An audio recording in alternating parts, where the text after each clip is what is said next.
Want to use ueli even faster? Keyboard shortcuts are one of the best ways to launch the app, search instantly, and complete everyday tasks without reaching for your mouse.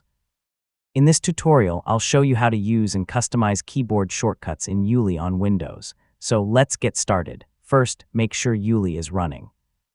If it's active in the background, press the global keyboard shortcut you've assigned. Yeah, depending on your version or personal settings, the default shortcut may be different. Pressing it should instantly bring up the ueli launcher. Once the launcher opens, simply start typing.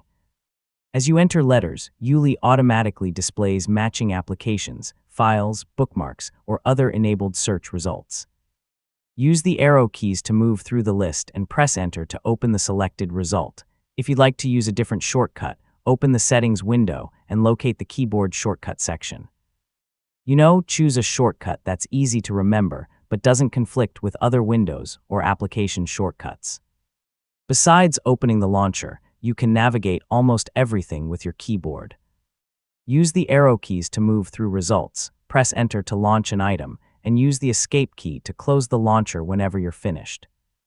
Keyboard shortcuts become even more powerful when combined with ueli's extensions.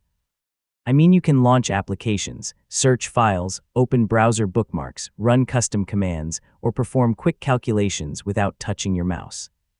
The best way to build speed is through repetition, so try opening ueli with its shortcut every time you need an application, document, or website.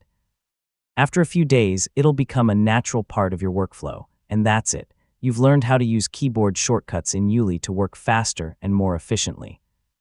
Once these shortcuts become muscle memory, you'll spend less time navigating and more time getting things done.